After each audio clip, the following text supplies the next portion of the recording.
Duas das regras de derivação que a gente mais usa e que se torna até natural a gente usar são a regra da soma e da multiplicação por escalar. Nesse vídeo a gente vai falar sobre essas duas regras, a gente vai justificar usando a definição de limite por que vale a regra da soma e a regra da multiplicação de escalar, e a gente vai resolver alguns exemplos usando essas duas regras.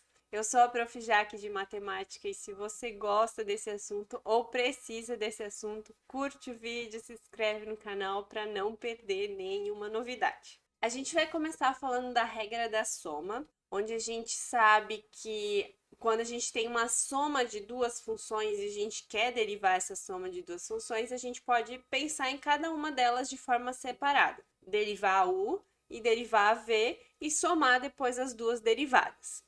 Mas por que a gente pode usar essa regra de derivação? Para a gente justificar essa regra, fazer a validação de que ela pode ser usada, a gente vai usar a definição de limite, que é a ferramenta que a gente tem para justificar essa regra. Então, eu começo aqui considerando uma função f, que é a soma de duas funções, e lembrando que a definição de derivada, a gente usa esse limite aqui, limite de h indo a zero de f de x mais h menos f de x dividido por h. E onde tem f, eu vou trocar por u mais v.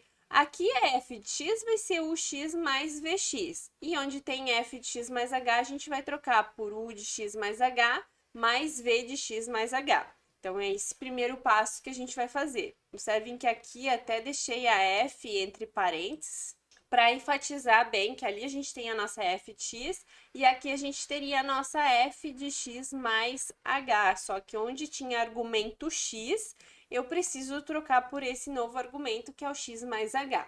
Aqui na frente eu já vou economizar o x para ficar um pouquinho menor ali a nossa expressão. Mas aqui, dentro do limite, é importante que apareça esse x e esse h para a gente poder aplicar o limite. E a ideia é a gente transformar esse limite em dois limites, de tal forma que apareça os limites que representam a derivada de u e a derivada de v. Então, a primeira coisa que a gente pode fazer é juntar o que tem u e o que tem v, separando eles um pouquinho. Então, aqui eu coloquei, ó, o x mais h, que é esse primeiro termo, e aí aqui cuidar com o sinal, né, menos o de x, mais a v de x mais h, menos a v de x, porque aqui também interfere, né, o sinal de menos vai interferir com a v. E aí eu separei a u e a v, e agora eu posso quebrar isso usando as regras de limite em dois limites. O primeiro limite é onde eu só tenho a função u, e o segundo limite é onde eu só tenho a função v. Como o h está dividindo tudo, eu preciso deixar h tanto em u quanto em v para não mudar a informação aqui da nossa fração. E aí eu observo que esse primeiro limite aqui é exatamente o limite que representa a derivada de u. Se a gente olhar aqui para a definição da derivada, a única coisa que em vez do f eu vou ter o u. Então, esse é o nosso u'. E aqui no segundo limite a gente tem o v'. Então, quando eu derivei u mais v, que eu peguei e troquei a minha função f pela soma de duas funções, eu consegui separar na soma de dois limites. E cada um desses limites representa as derivadas dessas duas funções aqui dentro. Então, a derivada da soma é a mesma coisa que a gente somar as derivadas. Uma outra regra que é decorrente dessa regra da soma é a regra da subtração, onde a gente só troca o sinal de mais para menos, tanto aqui na primeira parte quanto aqui na segunda parte. Na verdade, a subtração ela é uma soma, só que a gente está olhando daí para um valor oposto, para um valor negativo ali da função. Mas elas têm as mesmas propriedades matemáticas. Então, essas duas regras, muitas vezes, elas vêm como uma só, a regra da soma-subtração ou somente a regra da soma. E agora, com essas duas regras, a regra da soma e da subtração, a gente pode derivar somas de funções. Por exemplo, aqui eu tenho a soma de x ao cubo menos x quadrado mais e na x. A nossa regra de derivação, ela aparece só duas funções ali, u mais v ou u menos v. Mas pode ter muitas funções ali que a gente consegue aplicar essa regra. Essa regra diz, olha, tu vai olhar para cada um dos termos de forma separada, não importa quantos termos tem essa função. Então, nesse caso, a gente vai olhar para o x ao cubo, para o x quadrado, para a exponencial e derivar elas de forma separada. Qual que é a derivada de x ao cubo? É 3x quadrado. A derivada de x quadrado é 2x. E observem que eu mantenho o sinal que estava ali na frente, né? Porque se eu tenho uma subtração, eu vou manter essa subtração. E a derivada de n x é o nx, mantendo o sinal de mais aqui também da regra da soma. Então, essa é a nossa derivada dessa função aqui, usando essas duas regras de derivação.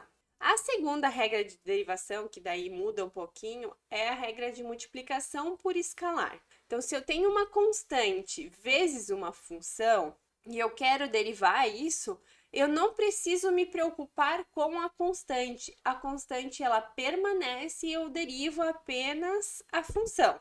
Vamos fazer a justificativa dessa regra e depois a gente calcula algum exemplo. Então, eu pego uma função f(x), que é uma constante vezes uma função. Lembrar da regra de derivação, que usa o limite. E aqui onde tem o f de x, eu vou trocar por k vezes u. F de x é k vezes o x e f de x mais h é k vezes o x mais h. É sempre tomar cuidado de manter o argumento. Se era x, mantém x. Se é x mais h, a gente vai mudar para x mais h. E nesse caso aqui, a gente percebe que o k, ele tá nos dois termos, tanto na ux mais h quanto na ux. Então, eu posso colocar ele em evidência. Passar aqui para frente e sobra k vezes o x mais h menos o x. E esse k, pelas regras de limite, a gente pode tirar para fora do limite. Então, vai ficar k vezes o limite de ux mais h menos o x dividido por h. Que, de novo, volta a ser o u'. É exatamente a regra que a gente tem aqui em cima, só que no lugar do f a gente tem o u. Então, derivar uma constante vezes u é a mesma coisa que manter a constante e derivar apenas a função u. Como isso se encaixa agora num exemplo? Vou pegar a mesma situação da função que a gente trabalhou anteriormente. Só que eu já vou colocar algumas constantes. Antes a gente não tinha essas constantes. Aqui eu multipliquei o x ao cubo por 2, multipliquei o x quadrado por 5 e multipliquei a exponencial por 3. Quando a gente for derivar, a gente vai usar essa regra de soma e subtração, vai pensar em cada um dos termos de forma separada. Só que, quando eu for derivar 2x ao cubo, eu vou manter o 2 e vou só derivar o x ao cubo. Então, eu vou manter o 2 e eu sei que a derivada de x ao cubo é 3x quadrado. Vou manter o 5 e vou derivar o x quadrado, que é 2x. Vou manter o 3 e vou derivar a exponencial, que é a própria exponencial. Essa é a nossa derivada. Mas não é o interessante deixar assim, sempre é bom ajustar, então fazer as multiplicações que aparecem, então 2 vezes 3, 6, x quadrado, 5 vezes 2, 10, x, e o 3 é na x. E essa sim, então, é a derivada dessa função aqui em cima.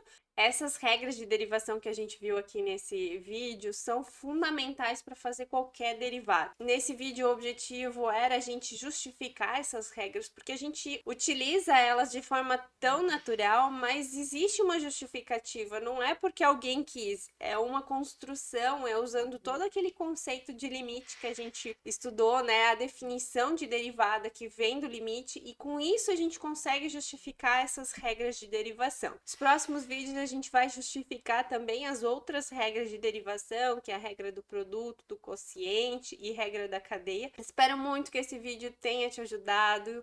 Se você gostou do vídeo, curte, se inscreve no canal e te desejo muito sucesso nos seus estudos e até o próximo vídeo.